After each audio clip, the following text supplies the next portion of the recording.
यहाँ हर नेता अपने आप को पहले कार्यकर्ता मानता है। हम इस देश की जनता के लिए काम करते हैं, अपने पदों के लिए काम नहीं करते। चाय की दुकान से तो आप लोगों को वैसे भी ज्यादा ही प्यार है।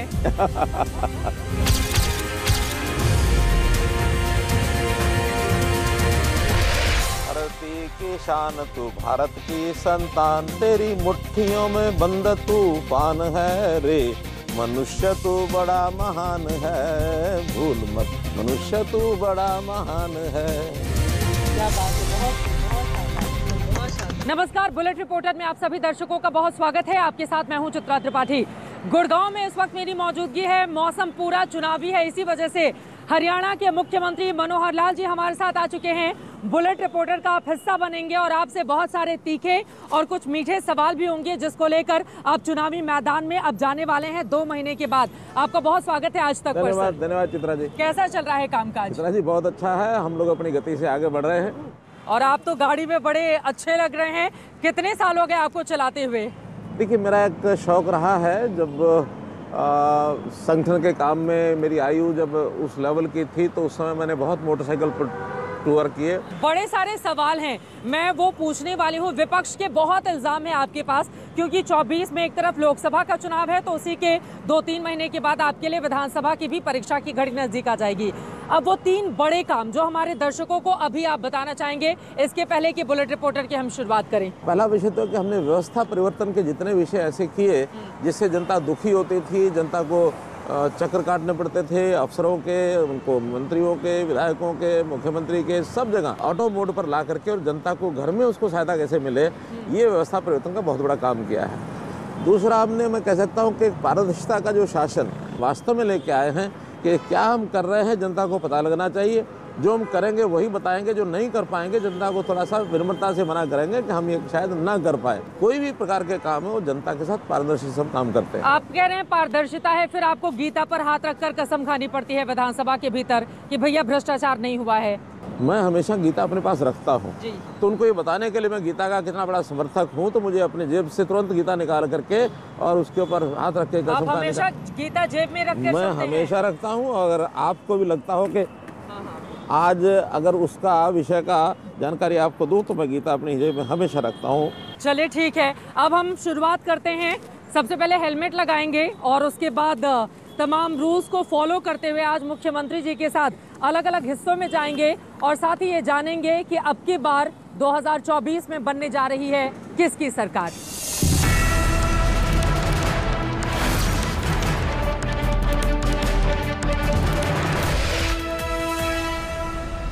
मुख्यमंत्री जी, अब ये बताइए, जगदीप धनखड़ जी का मामला बहुत तेजी से चल रहा है और जाट वाला मुद्दा बनाकर बीजेपी उसको लेकर क्यों आगे चल रही है? हरियाणा में आप भी उठा रहे हैं इस मुद्दे को। देखिए, एक बहुत बड़ी घिनौनी हरकत जो है वो हमारे विपक्ष के लोगों ने और खास करके तृणमूल के सांसद ने जिस प्रकार का एक नौटंकी की, और उसमें मैं समझता हूँ एक संवैधानिक पद पर बैठे हुए व्यक्ति के बारे में इस प्रकार की नौटंकी करना, ये लोकतंत्र का अपमान है। और ऐसी कभी भी इस प्रकार के विषय नहीं आया कि संवैधानिक पदों का ध्यान न रखा गया हो। ये एक देश की लोकतंत्र व्यवस्था में बहुत बड़ा एक खामी आई है, इसको निश्चित रूप से सबक सिखाना ही होगा। और हमने पार्टी के नाते भारतीय जनता पार्टी ने बहुत सख्त नोटिस लिया है और जगह जगह इसका विरोध करेंगे, ये हमने तय किया है। लेकिन जिस तरह से सरकार का रवैया है, क्या आपको नहीं लगता है कि इंडिया अलायंस अगर एकजुट हो गया और कई मुद्दों पर दिखाई भी वो दे रहा है, तो फिर आप लोगों के लिए 2024 में बड़ी मुश्किल हो जाएगी? नहीं, किसी प्रकार की मुश्किल नहीं है। पहली बात तो ये कि नरेंद्र मोदी जी के नेतृत्व में अब देश ने नेतृत्व स्वीकार किया है और 2024 में बिना किसी यानी व्यवधान के, बिना किसी शंका के, बिना किसी शक के नरेंद्र मोदी जी के नेतृत्व में देश में फिर से तीसरी बार ये सरकार बनने वाली है। लेकिन हरियाणा में पिछली बार बहुमत से आप लोग थोड़ा पीछे रह गए थे। इस बार कांग्रेस पार्टी और आम आदमी पार्टी अगर दोनों मिलकर चुनाव लड़ेंगे तो विधानसभा में भी और फिर उसके पहले लोकसभा में भी क्या आपके लिए बड़ी चुनौती नहीं खड़ी हो जाएगी? इसके लिए क्या तैयारी है आप लोगों की? नहीं, आज जनता सब समझ चुकी है कि अगर हरियाणा में भी पिछली बार, पहली बात तो कि मैंडेट हमें 2014 से ज़्यादा मिला था। 2014 में हमको 34% का मैंडेट था और 2019 में 37% का मैंडेट मिला था। ये अलग बात है कि हमारी सीटें 7 कम रह गई थी और वो 7 सीटें कम रहने का कारण ये था कि सभी विपक्षी दल एक टैक्टिकल अंडरस्टैंडिंग उन्होंने की कि बीजेपी को हराने के लिए सब लोग इकट्ठे हो जाओ। तो जो चीज़ वो 2019 में कर चुके हैं उससे बड़ा हथियार 2024 में उनके पास नहीं है। लेकिन 2024 में हरियाणा की जनता ने फिर से भारतीय जनता पार्टी की सरकार लाने के लिए संकल्प किया है। रोजगार के मुद्दे पर और महंगाई के मुद्दे पर विपक्ष आपको घेर रहा है, उसका क्या जवाब है आपके पास? देखिए, महंगाई के बारे में बिल्कुल स्पष्ट है कि केवल एक बात कहने के लिए, आलोचना करने के लिए कर रहे हैं। कहीं महंगाई नहीं हुई है। हाँ, एक नॉर्मल कोर्स ऑफ जो इन्फ्लेशन होता है वो वर्ल्ड वाइड फिनोमेना है। उसमें चाहे वर्ल्ड में कहीं भी हो, इंडिया हो, वो एक गति जो है वो 7 साल में 48% महंगाई होना है। ये महंगाई भत्ता जो तय किया है ये कोई महंगाई ज़्यादा नहीं है। प्रधानमंत्री को लेकर क्या बोलेंगे आप, मोदी जी को लेकर? नहीं, मोदी जी आखिर देश के अंदर एक इस प्रकार का नेता जो आज तक कभी आया नहीं, और व्यवहार के नाते हो, आचरण के नाते हो, कर्म के नाते हो, मैं समझता हूँ कि आज तक के जितने प्रधानमंत्री आए हैं अपने देश के, उन सब में नंबर 1 है उनका। और न केवल देश के प्रधानमंत्री बल्कि मैं तो दुनिया के जो लीडर्स हैं, दुनिया के लीडर्स में भी मोदी जी के व्यक्तित्व को एक बहुत बड़ा व्यक्तित्व मानता हूँ, और जिसको दुनिया के लोग मान चुके हैं। बहुत बड़े बड़े देशों के जो राष्ट्र अध्यक्ष उनसे बात करते हैं, उनसे सलाह लेते हैं और उनके बारे में हमेशा एक टिप्पणी करते हैं कि मोदी जी ही इस दुनिया को एक शांति का रास्ता दिखा सकते हैं। हमारे देश की सांस्कृतिक जो विरासत है, जो विचारधारा है, उसको लेकर के मोदी जी जैसा आगे बढ़ रहे हैं, उसमें से दुनिया के लोग भी अब अपेक्षा करते हैं कि मोदी जी देश को बचाएंगे, दुनिया को बचाएंगे। आप खुद मध्य प्रदेश गए थे और वहाँ पर की ओर से ऐलान भी किया गया, तो बार बार उदाहरण आपका दिया जाता है कि देखिए मनोहर लाल जी को भी तो अचानक से इस तरह से मुख्यमंत्री बना दिया था।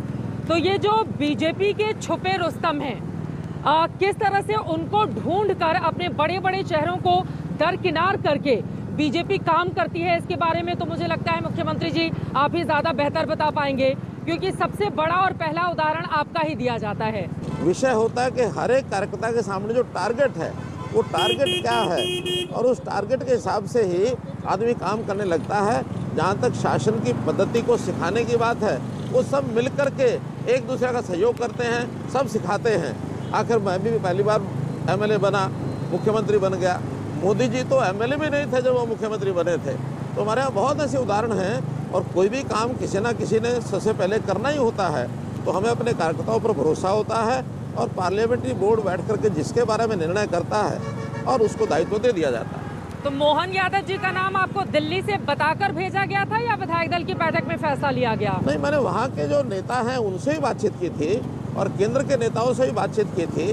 तो एक जब कंसेंसस बना, उस कंसेंसस के नाते से और फिर राष्ट्रीय अध्यक्ष जी से बात करके और हमारे जो पूर्व वहाँ के जो मुख्यमंत्री उस समय थे उनसे बात की। उन्होंने कहा ये ठीक है। तो बल्कि वहाँ के जो उस समय के मुख्यमंत्री शिवराज जी, तो शिवराज जी ने स्वयं ही उनके नाम का और प्रपोजल दिया, और उनको फिर सेकंड करने वाले हमारे प्रमुख नेता सब थे, और बाद में सर्वसम्मति से उनके नाम को स्वीकार कर लिया।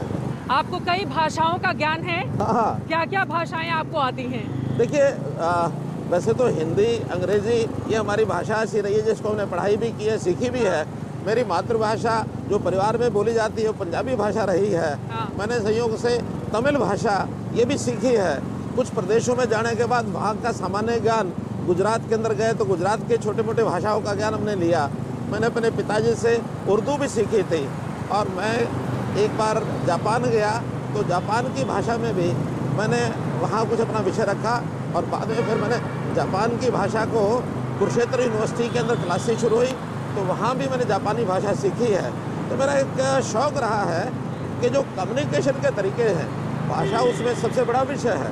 इसलिए कोई भी भाषा सीखना ये बहुत अच्छा रहता है। कम से कम जिस प्रदेश की, जिस देश की भाषा सीखी जाए, उस देश के लोगों के साथ एक संबंध बनाने का एक अच्छा तरीका है भाषा सीखना। इसलिए मुझे शौक़ है। अब मैं आजकल जापानी के लिए थोड़ा और समय निकाल रहा हूँ कि जापानी भाषा में थोड़ा और आगे बढ़ा जाए। खाली समय में आप क्या करना पसंद करते हैं? जब खाली होते हैं तो क्या हॉबीज़ क्या हैं आपकी? देखिए, हॉबीज़ में तो मैं हमेशा काम करने में ही मेरा विश्वास रहता है। कर्म ही पूजा है। मैं इस गीता के एक वाक्य को हमेशा धार के रखता हूँ। हाँ, जब कभी खाली हो गए, थोड़ा समय मिल गया, तो जो मेरे साथी लोग हैं, हम यानी जो साथ काम करने वाले लोग हैं, उनसे भी गपशप करता हूँ। कंप्यूटर पर बैठ करके जो नई नई जानकारियाँ हैं, चाहे वो गूगल के माध्यम से, किसी के माध्यम से, उसका भी मैं सहारा लेता हूँ ताकि ज्ञानवर्धन उसमें से हो जाए। और बहुत से ऐसे विषय होते हैं जो हमें नई जानकारियाँ आज के युग में इस सिस्टम से, डिजिटल सिस्टम से हमको मिलती हैं। मैं नई जानकारी को लेकर देखना, गाना सुनना, क्या इसके लिए टाइम मिलता है? मूवीज देखना, बहुत ज़्यादा शौक नहीं है, लेकिन कोई अच्छा देशभक्ति का गाना हो तो उसको मैं गुनगुना लेता हूँ, क्योंकि संघ के प्रचारक के नाते से मैं बहुत से गीत सुने भी हैं, गाए भी हैं, और उस समय मन पर एक संस्कार होता है उन गीतों का, तो हमेशा मैंने उसका भी काम किया। एक बार एक हमारा अधिकारियों का हमने एक ट्रेनिंग कैंप लगाया था, और उस ट्रेनिंग कैंप में एक गीत मुझे बहुत पुराना याद था। उस गीत को मैंने स्वयं वहाँ शुरू कराया और हमारे अधिकारी ने उसको याद भी किया। धरती की शान तू, भारत की संतान, तेरी मुट्ठियों में बंद तूफान है रे, बोल मत मनुष्य तू महान है, मनुष्य तू महान है। तो ऐसा गीत मैंने वहाँ पूरे अपने जितने भी 65-70 लोग थे उन सबको कंठस्थ कराया कि मनुष्य को भी ताकत का एहसास होना चाहिए। लेकिन अब मैं चाहूँगी ज़रा वो किस्सा बताइए, जब आपके पास फ़ोन आया कि आप हरियाणा के मुख्यमंत्री बनने वाले हैं, क्या किस्सा था? उसके पहले क्या आपको पता था? फिर दोबारा आपकी ताजपोशी की गई, और मुख्यमंत्री जी, क्या इस बात का डर भी रहता है, जिस तरह से आला कमान लगातार मुख्यमंत्रियों का फेरबदल कर रहा है, कि भैया अगली बारी कहीं ऐसा ना हो कि हमारी ही हो जाए? इस बात का डर भी रहता है? देखिए, पहली बात तो यह है कि मेरा कोई मुख्यमंत्री पद के साथ कोई ऐसा मेरा बंधा हुआ नहीं हूँ मैं। हाँ। मेरा कोई आसक्ति नहीं है कि कोई पद मुझे मिलता है तो मैं काम करता हूँ। काम करने की जिम्मेवारी, दायित्व, इसको समझ करके करता हूँ। दायित्व कोई भी मिल जाए, प्रदेश की सेवा करना ये हर एक कार्यकर्ता का, हर एक विधायक का, हर एक मंत्री का, हर एक मुख्यमंत्री का काम है।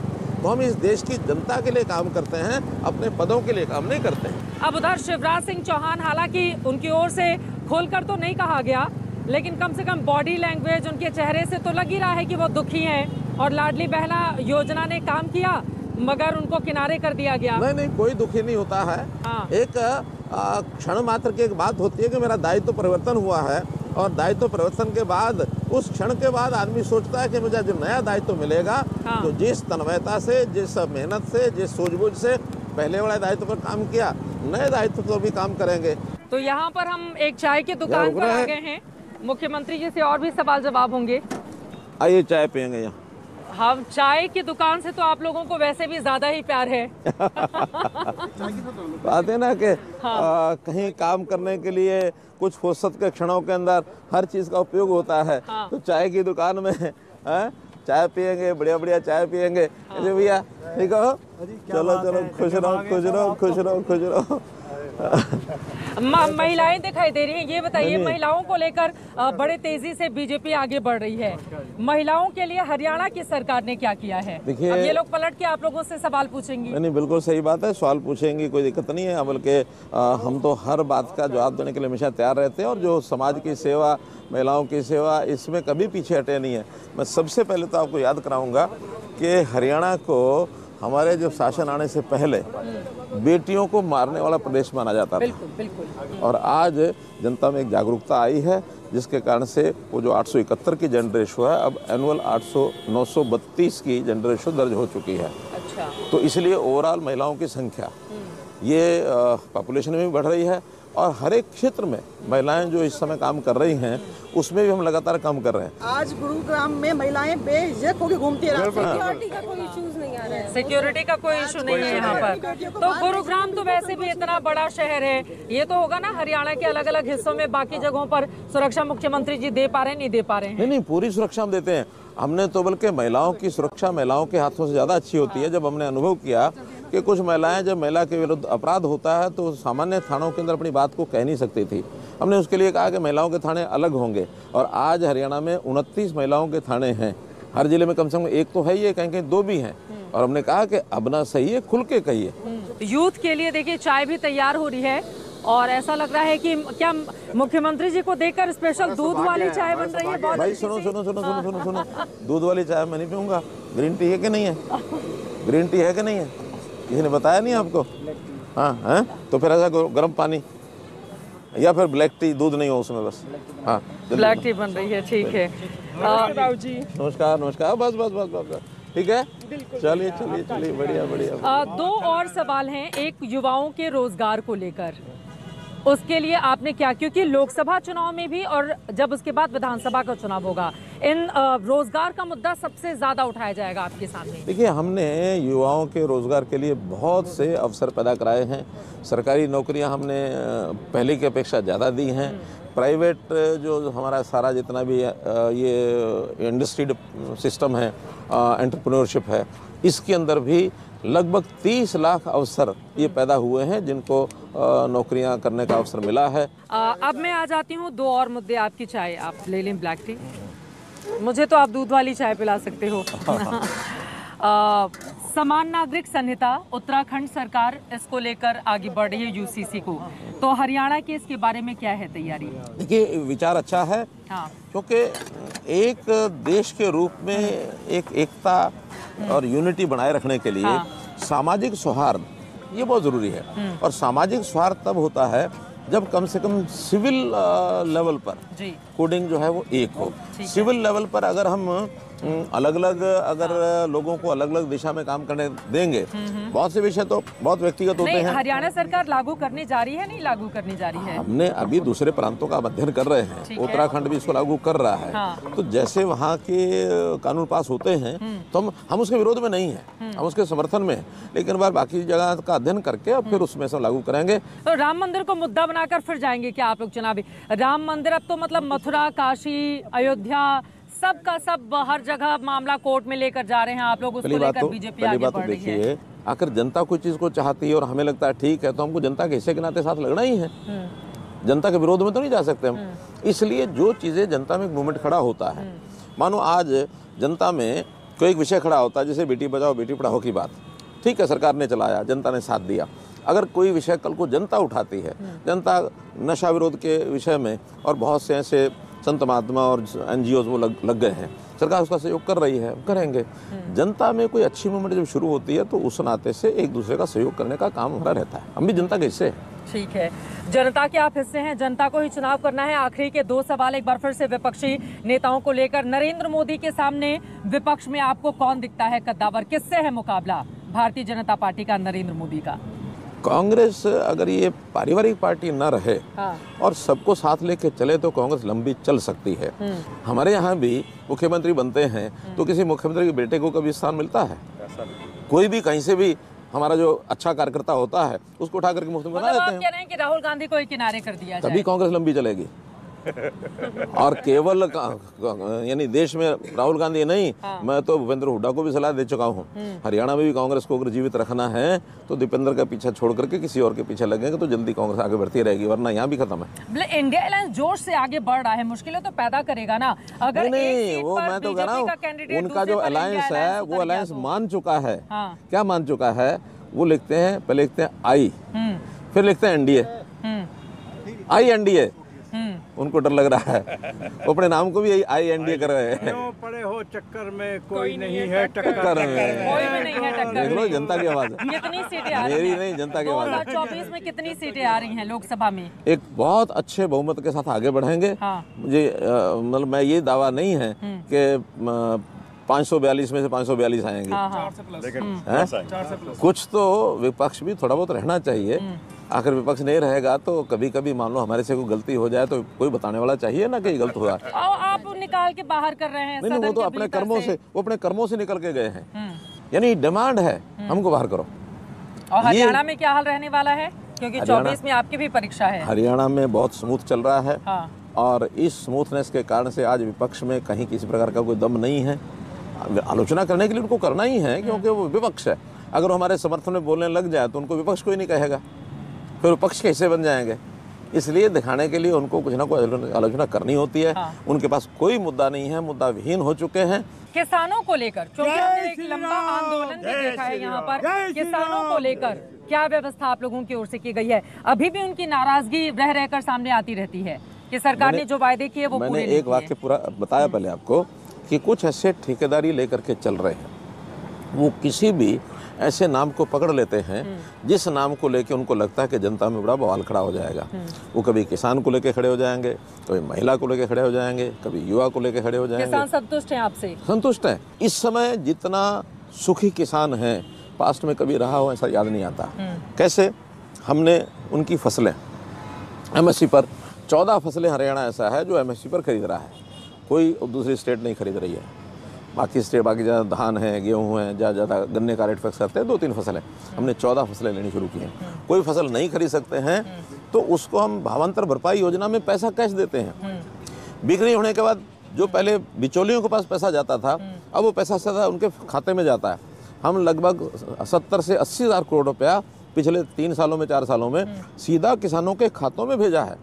ये तो हमने किसानों की बात कर ली है। अब आखिरी सवाल, इधर तो मोदी जी की गारंटी दी जा रही है और हैट्रिक पर हैट्रिक लगाने की बात कही जा रही है।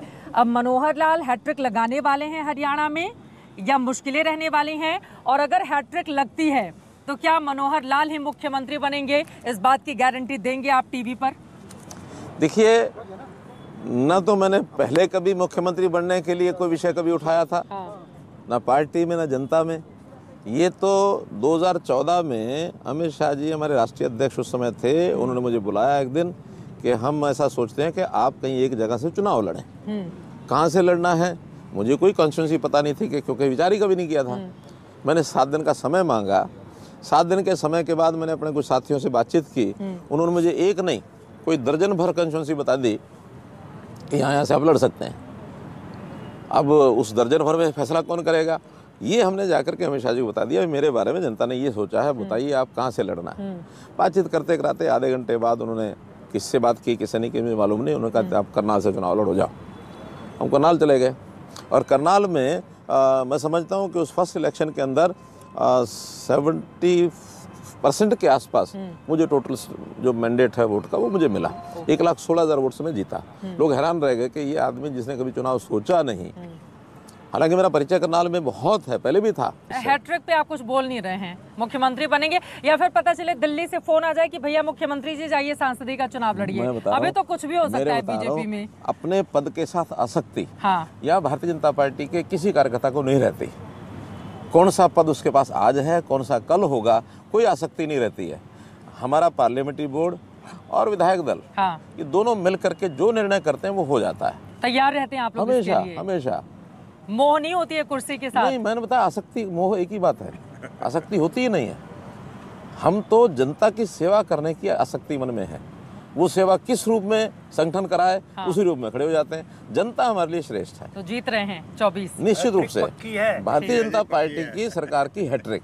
ठीक है, भारतीय जनता पार्टी की सरकार की हैट्रिक। चलिए, बहुत शुक्रिया मनोहर लाल जी आज तक से जुड़ने के लिए। और मुख्यमंत्री जी ने खोलकर कहा है कि हैट्रिक पक्की है 2024 के लोकसभा में भी और विधानसभा में भी। हालांकि सीएम पद को लेकर वो मुस्कुराते हुए अपना जवाब गोलमोल दे देते हैं, लेकिन आगे क्या होगा, इनके दावे में कितना दम है, इसके लिए करना होगा हमें थोड़ा इंतजार। हर एक खबर, हर एक जानकारी आज तक आप तक पहुंचाता रहेगा।